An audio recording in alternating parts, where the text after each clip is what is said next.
Hi guys, welcome back to my channel. Please subscribe to my channel by clicking on the red subscribe button. Hi guys, in this video we are going to continue to talk about the ultra large format, the ULF camera build.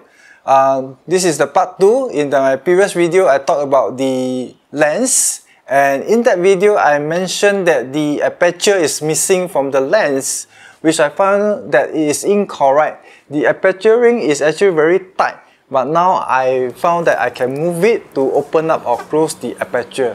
So that is one update from the previous video, which is good because now I can actually control the aperture without having to make waterhouse stops.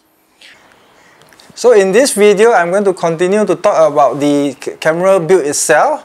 There won't be any woodworking involved because I am doing a rapid prototype. I do not intend to spend too much resources and time on building out this camera because honestly I do not have the space to keep such a big camera. So I intend to use the carton cardboard to build out the camera body and then to use it. And I will of course keep the camera for as long as I can, but in the event that I need to dispose this camera, I can actually dispose just the cardboard that make up the camera body, and while keeping the lens and the lens support.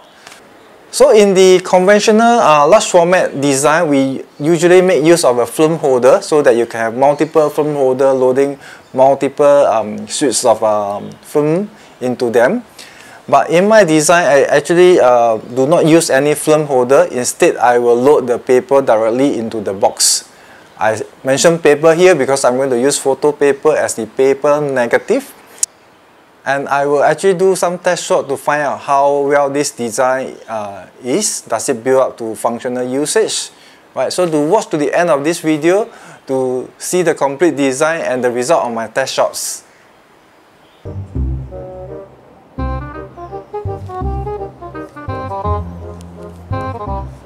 Alright, so this is the box camera made from cardboard. Just showing you the front view.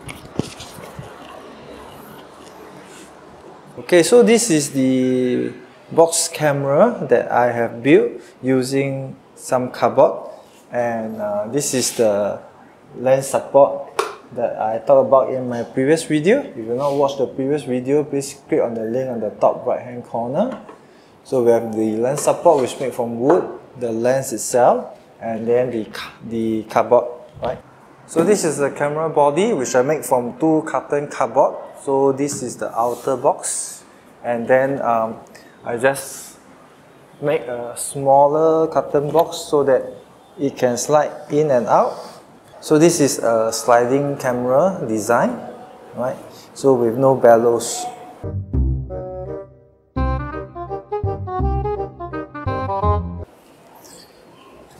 So there's actually 2 sleeve hole on the left and right of the box at the side. This is to allow us to load the paper at the back. Right, so we have both hands will go in to take out the paper from the envelope that's inside, and then we will secure it to the back of this. Right, you can see my hand here. Right, so this is the ground glass. But before we load the paper on the back, we will have to lightproof this area. I'll talk about that later.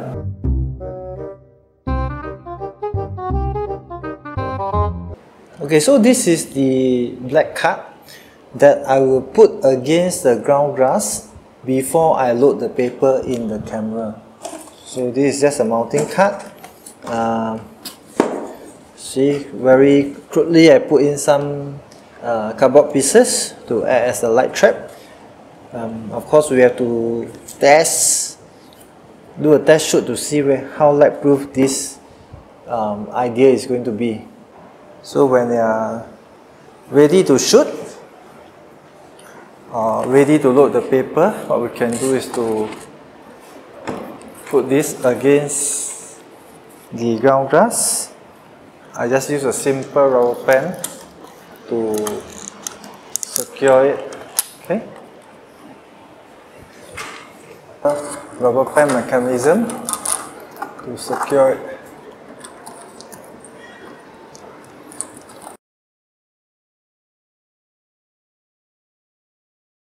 Okay, so I will demonstrate how to load the paper onto the camera bag. So this is a different design from all those field camera that use film holder. So this one we're supposed to put the paper directly on the back of the camera, on the ground glass itself.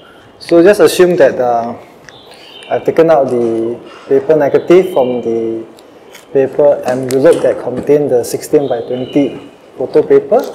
So I just need to, first of all, put the bottom piece of the bottom part of the paper against the bottom edge, and then there are two magnets on both corners that will hold the paper in place. So I just have to feel for it and then face down the magnet and in the box at the same time. Okay, here you can feel it, making sure it's flat. Okay, and that will be done.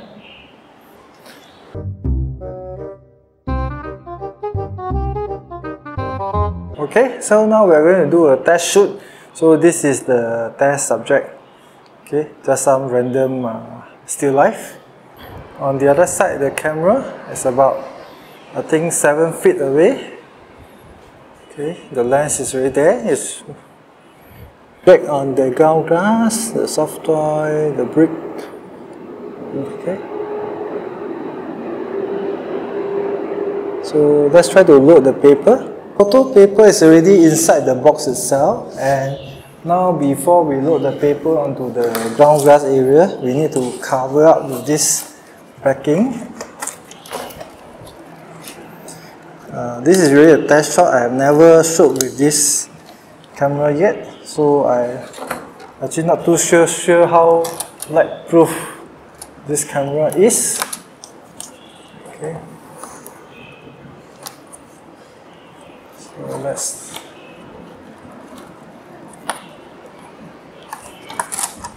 pull it up. Let's pull up the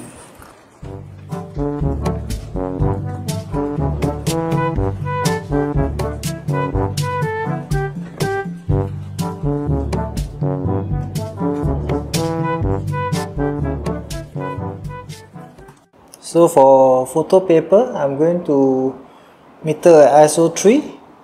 Okay, and because we are using aperture 6.3, so it's 4 seconds.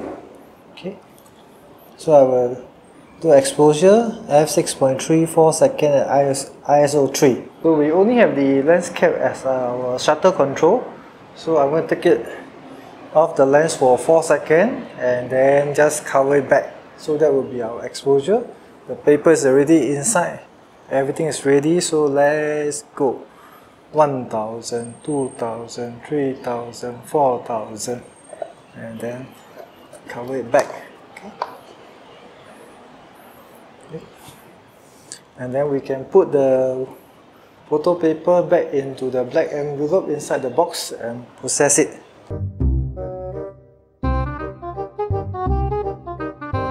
Okay, because I do not have a darkroom at home, so I will do the photo paper processing in this paper drum, the Jobo 3063. This drum can process up to 20 by 24, so it's good enough for our 16 by 20 paper. So how it works that you pour in the chemical, you roll the drum around for the required time, and then pour out the water like this.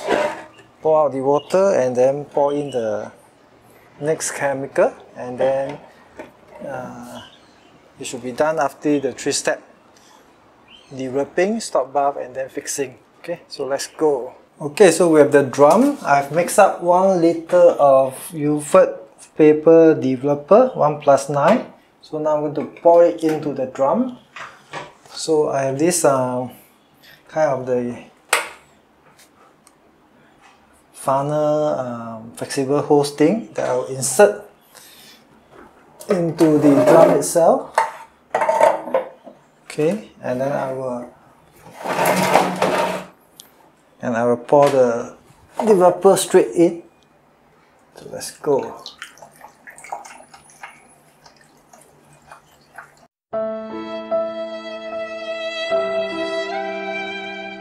so this is the result of the first test shot.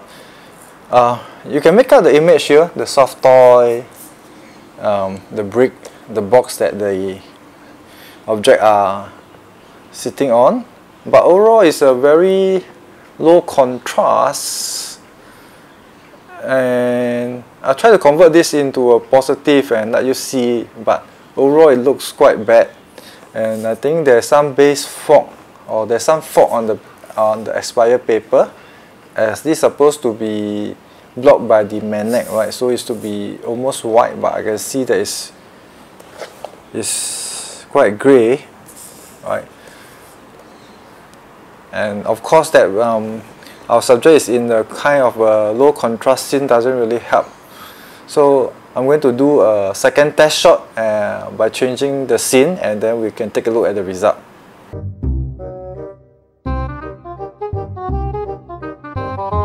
Okay, because the first test shot of the soft toy turned out to be quite low contrast, coupled with the fog on the expired paper, so I thought I will try a little bit more contrasty scene of this bicycle in the evening sun.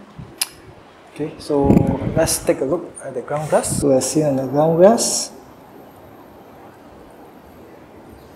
more contrast here because of the strong light.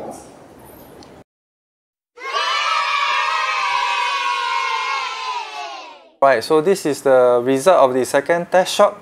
I think it looks much better compared to the first one, where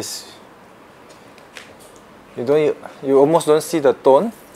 Here at least we can make out the different tone here, right? And of course I think it's mainly due to the light situation. Right, this is in a much contrasty scene. There are some marks here and there, but I'm not too worried. But no significant light leak as I can see.